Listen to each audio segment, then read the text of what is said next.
my fellow public servants, friends, ladies and gentlemen. Unang-una po, I would like to really thank our Lord because without Him, this would not have been possible. Sinasabi po ng ating mga kasama, ang galing-galing mo po, hindi po. Nagkakataon lang that I think our Lord recognizes our efforts and our intention. That is why He is aligning everything according to His plans. It's number one. Secondly, I would like to thank the family of Liga President Gerald James Carino for donating their land, their real estate. Hindi po biro itong dinonate nyo, ABC, kasi prime land po ito, nasa highway. And I think ito ang totoong serbisyo publiko dahil hindi natin inisip yung ating material gain, but of course, yung maitutulong natin sa ating mga kababayan. And of course, the Celeste family, si Mayor Boying Celeste and Vice Mayor Noli Celeste and Congressman Art Celeste for initiating this project. Alam nyo po kasi, 10 ang target hospitals po natin na itatayo. 10. Yung iba po ay bumibili tayo ng lupa, pero inuuna po namin yung mga nag-donate ng lupa. So, you are in the priority list, like Alcala, LGU Alcala. Nag-donate po ang LGU, kaya committed po kaming tayuan. Kaya nung nag-donate kayo dito, committed pong tayuan namin ito. So, hindi biro po ang bawat ospital. Malaking pondo, 100 milyon po ang bawat ospital, including, as I see it here, a site development. Kasamang equipment, pero pagtutulungan po namin ni Kong Art Celeste through the DOH HPEF. Kaya i-timeline natin to, kailan matatapos at kailan namin ni Congressman Art na i-request yung mga equipment na ilalagay po dito. So palakpakan po natin ang ating mga leaders. And I'd like to thank also, of course, the Sangguniang Panlalawigan, headed by Vice Governor Mark Lambino. Andito si Board Member Apple Bakay. So, ikaw ba yan?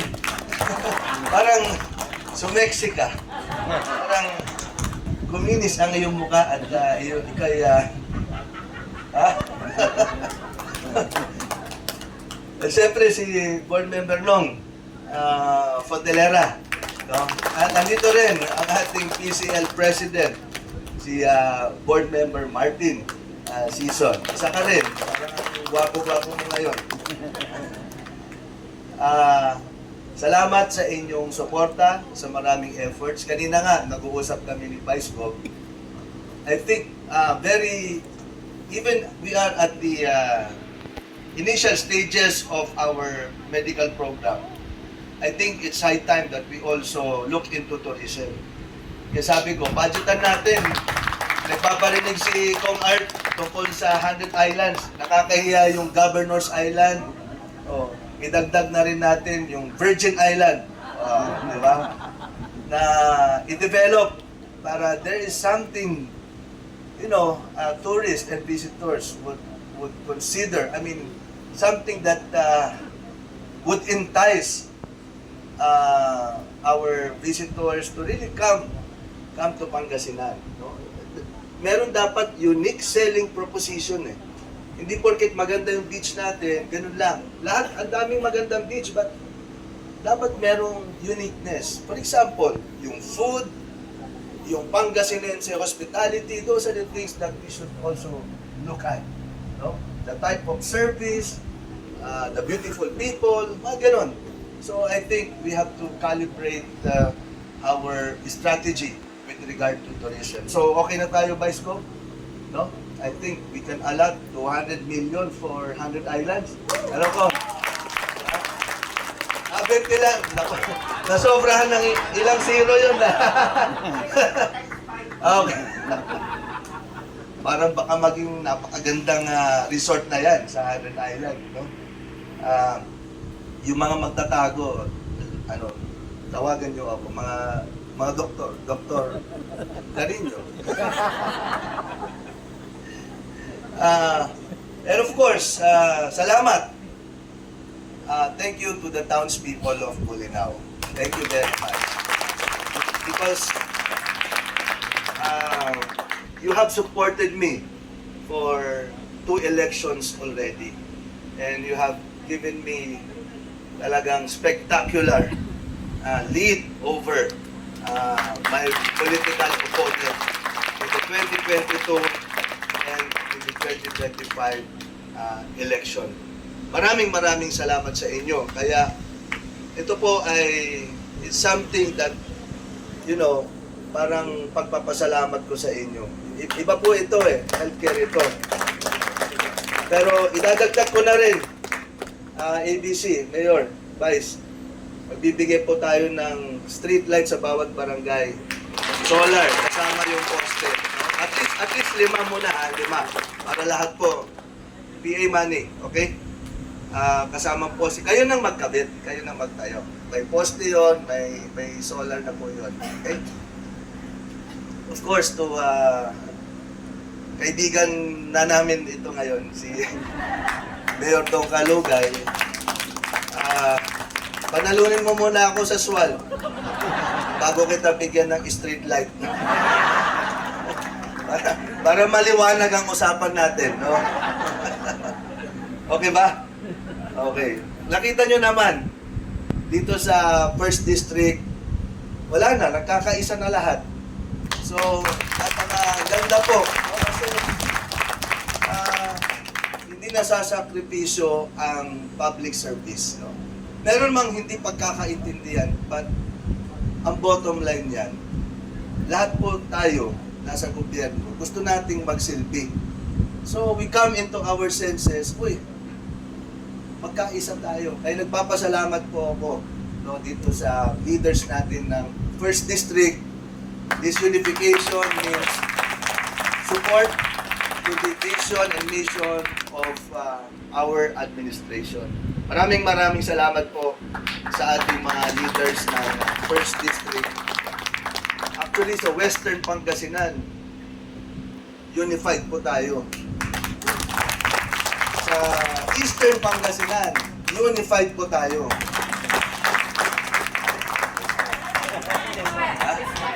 East-West. Sa Central Pangasinan, may mga hindi nakakaintindi. Kaya po, kami gusto naming magsilbi. Siguro yung hindi sasama sa amin, may mga vested interest lang po na hindi namin kayang ibigay. Basta kami dito, nakita nyo naman po, mabilis, and our intention is all good. It's for the people. Sabi ko nga, sino naman ang mag-o-oppose sa free hospitalization program? Ako po yung naging vice mayor, naging mayor po ako, naging congressman po ako. Sa 3 posisyon na yon, pag may lumalapit sa akin, may sakit. Lalo na, pupunta sa heart center, pupunta sa private hospital. Ang bill niya, pag nakita nyo, 300,000, 500,000. Ang maibibigay lang po namin, 5,000, 10,000, malaki na yung 50,000. Paano na lang yun? Siguro isasanla nila yung lahat ng ari-arian nila, lahat ng kita ng mga anak, pag nagkasakit ang magulang, ubos. Ang hirap po. Siguro yung aking mga kritiko, ang dami nilang mga pinagtuturo dito na ganito, ganyan. Alam niyo po kami, we are trying our best to really deliver the services. But of course, there are limitations. Maraming bagay, lalo sa national, it's beyond our control. Our budget emanates from them, from the national government, your national tax allocation, several of the services. Galing naman po yan sa ating national government. Yung ating NTA, National Tax Allocation, sa probinsya, galing po yan sa share natin, no? Sa national collections ng mga taxes. Pero kailangan gumawa tayo ng paraan para ma-augment po yun, which we did. And we focus on healthcare. Paano natin gagawing sustainable? Paano mag-progress ang free hospitalization program? Yun po ang napakalaking challenge sa amin po sa provincial government kung paano natin gawing sustainable. In fact, some of our board members, nag-call po sila ng mga committee hearing. Ang big question, kaya ba natin? Di ba? Kayo rin, kakayanin po ba natin sa tingin nyo? Hindi, no? Parang ang hirap. Kasi we are committing MRI. Magkano MRI ngayon? 15,000? 20,000? Pero libre po yan. Doon sa provincial hospital sa San Carlos. Nagdadagdag po tayo ng kagamitan. More than 400 na ang doctors natin. Ilan na? 400 plus doctors. Nag-hire po tayo, nag-hire. Kaya po pati nurses, gamit, nagpapatayo tayo ng ospital. So, siguro, aking mga kritiko, wala, ano lang yan, papogi lang yan. Sila man sabi ko, hindi ako pogi. Kayo ba naniniwala doon? Wala. Nga. Ito ang totoong free hospitalization. Dahil pag pumasok ka sa provincial hospitals, alam nyo, marami po yung programa. No balance billing, zero balance billing. So, inaral po namin yan. Kadalasan, hindi nangyayari yan. Bakit po? Sasabihin, no balance billing, zero balance billing. Pagdating mo sa pharmacy o bago ka ma-admit, bili ka muna ng gamot dito, bili ka muna ng swero dito, tapos, ita-charge nila sa PhilHealth buong buo. So, yun ang maling gawain. Sa atin, no, hindi kami perpekto. As much as possible, kompleto ang gamot. Merong doktor, merong kagamitan. At kung wala po kaming available service or doctor, nakikipag-MOA na po kami sa mga private hospitals kasi kami rin magbabayad sa kanila for you. Okay? So, bakit po sustainable? Unang-una, sinasabi ko na yung sikreto. Kasi I like this to be the program and the advocacy of all provinces para buong Pilipinas malusog. Alam niyo po ba that all progressive countries have very stable and progressive healthcare program? They recognize na ang pinakakayamanan ng isang bansa ay ang kalusugan ng kanilang mamamayan. Yun po ang nagsisimula. No? If we are all healthy, mas makakasave po tayo. Gaganda ang ekonomiya. I will not go into that. Medyo mahaba-habang usapan po yun. So, ganun po ang gawin natin. At hindi ko naman po sinasabi.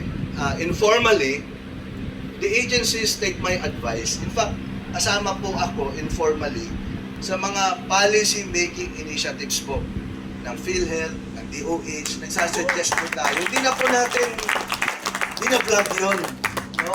Hindi natin pinapakita yon because sabi nila, ano yung perspective ng probinsya, ng grassroots, ng barangay, ng LGU? Ito po, ganito. So, kinoconsider po nila sa kanilang policy-making. Okay.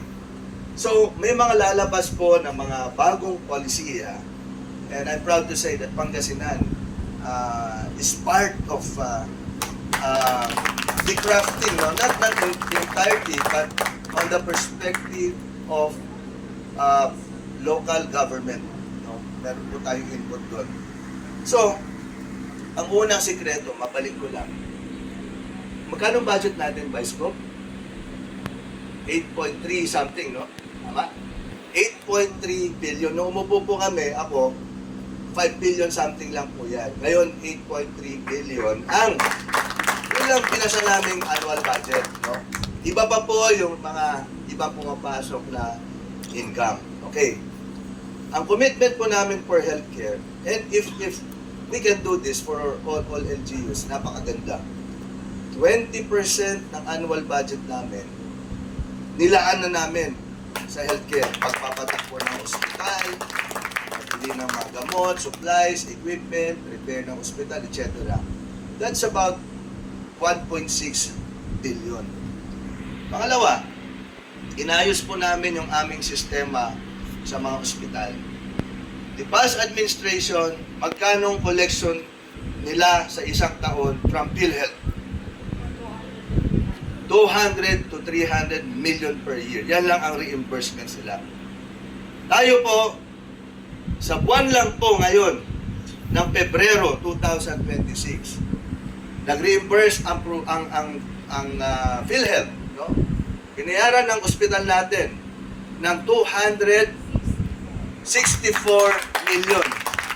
So, yung kinolekta nung dating administration, binayad sa kanila ng isang buong taon, kinover lang natin, higit-higit pa, ng isang buwan. Meaning to say, we are looking at 1.5 to 2 billion pesos collection. No? That's reimbursements coming from just PhilHealth, isa lang po yan. So if you add it up, 1.6 plus 2 billion, that's already 3.6 billion. Okay lang ba, Madam Treasurer, na sinasabi ko ito? This should be public knowledge. This is for transparency. Okay. Pangatlo, alam nyo yung konsulta, yung yakap, maraming nabudol nung kalaban ko eh. Kasi sabi nila, binulsa ko yung 1.4, ang binigay ko lang 1.3. Niloloko nila ang tao because there is no money involved in the PhilHealth Consulta, now yakap program. That's all service. Ngayon, marami pa rin yung may agam-agam na bakit kinuha ni province ang 1.7? Because our perspective is always the 1.7. And I tell you, you will never get the 1.7. Ang makukuha lang natin realistically ay 1,100. Pero kaakibat no, napakaraming serbisyo. Ano yan, laboratory, referral ng diabetes, etc. Medicines, bibigay po natin. Ang dami pong trabaho nun. At kung iniisip ng mga ibang mga may agam-agam na inaagaw ng probinsya, hindi po. Dahil sa bagong policy, bawat doktor, 5,000, kulang-kulang 5,000 tao lang ang kaya niyang tignan, realistically, sa kanilang time and motion. So for a population of 30,000, how many doctors should an LGU hire to cater? Ilan yun? 6 doctors. Most of the LGUs cannot afford to pay the compensation of the 6 doctors. But the province complements because we have more than 400 doctors to assist the LGUs. Hindi lang po yun. Nagpirmahan po kami ng PSA, Philippine Statistics Authority. Dahil po, ito mahalaga po, Congressman, dahil lahat na po ng mga serbisyo na ibababa ng ating national government ay i-require na po na kailangan PhilSys registered ang individual. Kasama po dyan ang mga AICs, I think TUPAD, ito, yung yakap ng PhilHealth, ganun din po ang Benteng Bigas, meron na program, and other national government programs. I-require na po iyan. So, tinutulungan po natin ang bawat mamamayan dahil tayo na pong gumastos ng additional PSA offices, ng systems integration. Ibig sabihin, pag nagpunta kayo sa ospital, nagpayakap kayo, andun na rin naka-assist ang PSA para i-validate kung kayo ay meron ng PhilSys or National ID o wala pa. Ipaprocess na po nila iyon. So, ganun din po yung LGU, ano yun? Yung LGU RAN, PSA offices. So tayo po nagbabayad nun. Maglalagay po tayo sa Lingayen, sa Binalonan, meron na po sa Rosales, meron po sa Calasiao. So kausap ko po si Kong Art, we can also do that in Alaminos para may pupuntahan sila. No? Pangatlo, yung community-based monitoring system. Ibig sabihin, taon-taon na magkakaroon po ng census. No? Hindi every 5 years. Taon-taon, because tayo taon-taon bumababa sa community. Hindi na po tayo mahihirapan sa ating mga social program. By the way, kasama po yung mga social pension ng mga senior citizen. They will require you your national ID, and in PhilHealth Yakap, they will require you to register in eGov. Ang dami na pong app. So sabi ko nga, paano yung walang cellphone? Paano yung senior na walang internet? Paano yung mga... Because kailangan lahat kayo, meron kayong email address. So ganun po yung trabaho. So it's not just about the 1,700 times 50,000. Hindi nyo po... That is totally unrealistic. Because yung 1,100, kulang pa po yun para ibaba natin itong serbisyong ito. No, I hope many of our leaders would understand this. It is not the money we are after. It is the service. It is the convenience of our constituents. It is far more important than anything else. No? So, napakaganda po. At pangatlo, of course, pang-apat, yung MAIP.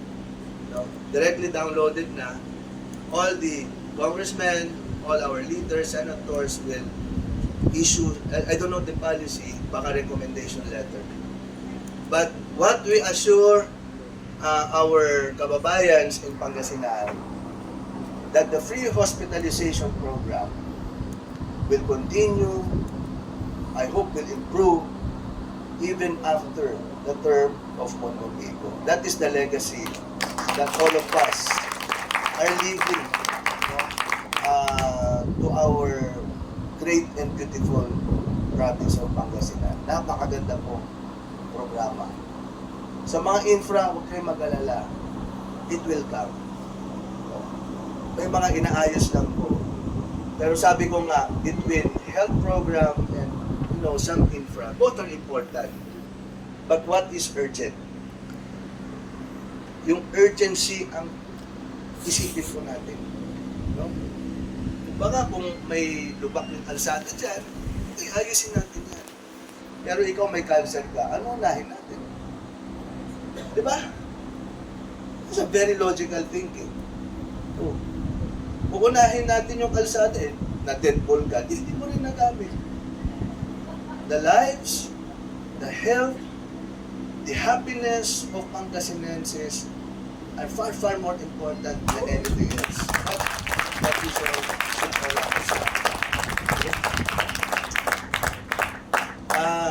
Committed na talaga kami, Mayor.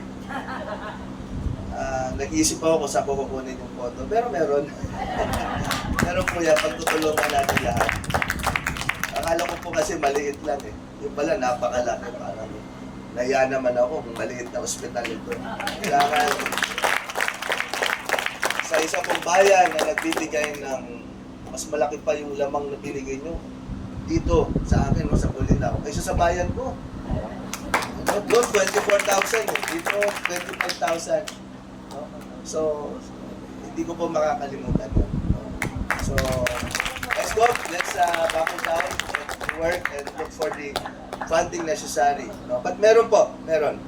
That is the commitment of the province of Pangasinan to Bulinaw and yung other catchment areas like Anda, Bani, Agno.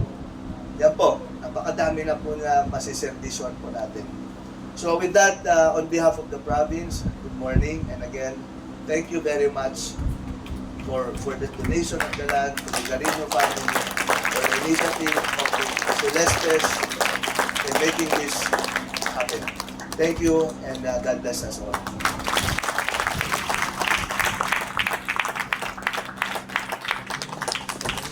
Thank you very much to our Honorable Governor Ramon Kiko III for his inspiring message and continued support to the development